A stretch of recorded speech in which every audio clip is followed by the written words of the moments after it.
За синхрон хичээл 2.9 найруулгын алдаа. За энэхүү хичээлийг үзээд бүгдээрээ хэлцүү найруулгын алдааг засч сурнаа.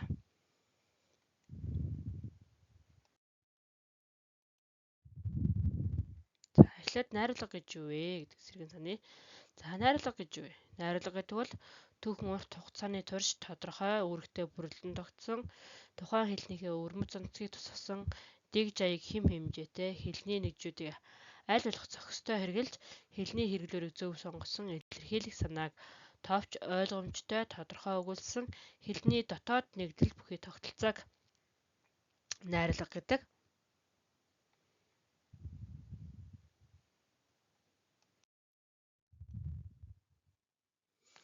За тэгвэл найруулгын алдаа гэж юу юм бэ? Найруулга зүүн үндсэн шаардлага хэл найруулгын дүрм, горимыг зөрчсөний үр дагаврыг бол найруулгын алдаа гэдэг.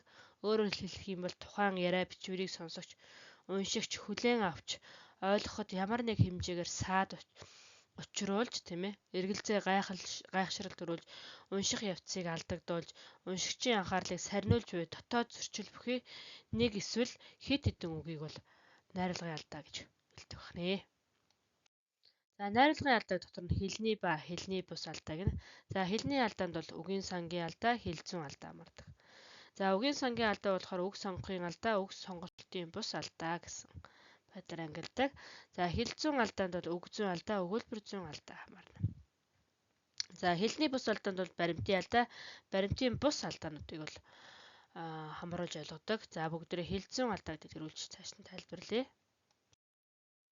За хэлцүүн алдааг үг зүйн алдаа, өгүүлбэр зүйн алдаа гэж хоёр ангилна. За үг зүйн алдаа гэдэг бол монгол хэлний үг бүтэх ёс, хэл зүйн нөхцөл дагаврыг буруу хэрэглэсэн алдааг бол үг зүйн алдаа гэдэг. За ихэвчлэн монгол хэлэнд бол олон тооны дагаврыг буруу хэрэглэсэн, давхардуулан хэрэглэдэг, хамаатуулахын нөхцөлийг буруу хэрэглэх, тий ялгалын нөхцөлийг буруу хэрэглэх, үйл үгийн хэвийн нөхцөлийг буруу хэрэглэх, үйлийн холбох ба төгсгөх нөхцөлийг буруу хэрэглэх зэрэг ийм хэлцүүн үг зүйн алдаа бол их тохиолддог. Өгүүлбэр зүйн хувьд бол өгүүлбэрийн бүтэц хэв маяг нь оновчгүй болсон өгүүлбэрийн гишүүдийн байрыг буруу сонгосон зэрэг алдаа бол голлдог байна. Голлож байна. За одоо бүгдээ найруулгын алдаатай өгүүлбэрийн алдааг засч сайжруулж чий. За сэтгүүлч нар олон сонирхолтой асуултууд асууснаас хурлын үйл ажиллагааг идэвхжүүлв. За энэ өгүүлбэрт ямар алдаа байна вэ? За сэтгүүлч нар. Сэтгүүлч гэдэг үгийг бол олон тооны хэлбэрчлэлт нь бол сэтгүүлчд сэтгүүлч нар гэхгүй. За тэгэхээр олон тооны дагаврыг буруу хэрэглэсэн байна. За мөн олон асуултууд гэсэн байна. Олон гэдэг үг орцсон байхад дахиад асуулт гэдэг үгийг ууд гэсэн олон тооны дагавраар хэлбэржүүлсэн байна. За гуравт нь бол асууснаас ажиллагааг гэсэн үгсийг бол тий ялгалын нөхцөлөөр буруу хэлбэржүүлсэн байна. За дөрөвт нь бол идэвхжүүлэх гэдэг үгэнд мөн хэвийн дагаврыг буруу хэрэглэсэн одоо энэхүү өгүүлбэрийн найруулгыг алдаатай болгоод байна.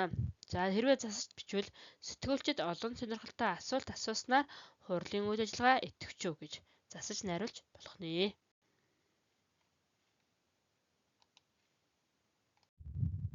За одоо өгүүлбэр зүйн алдааны тухай харъя. За багш нь хоёр өгүүлбэр өгсөн байна. Эхний өгүүлбэр алзаар хөлөг онгоц гэмтсэн боловч живсэнгүй. За энэ өгүүлбэрт болохоор азар гэсэн баймж үгийг буруу байрлуулсан байна. Монгол хэлэнд бол өгүүлбэрийн гишүүдийн байр бол ихээхэн асуудлыг шийдвэрлэдэг. Зарим нь бол одоо хэлний түвшинд логикийн алдаа үлддэг бол хэлэх ярихын түвшинд бол зөв байдаг. Зөв болдог. Гэтэл зарим нь бол одоо байраас хамаарат бүр огт өгүүлбэрийн утга санаа бол бүр огт өөр болох тохиолдол бас байдаг.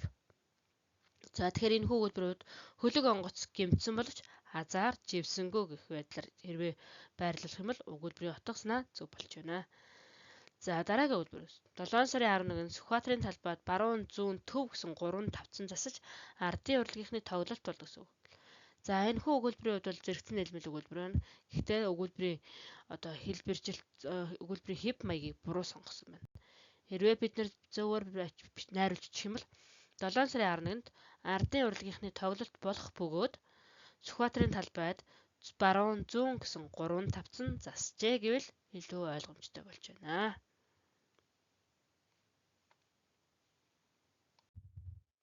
За найруулгын бусад алдаануудыг тийм ээ алдаануудын тухай бие дааж унших материалыг уншиж судлаад тэмдэглэх хөтөлбөрөөр өгдөг.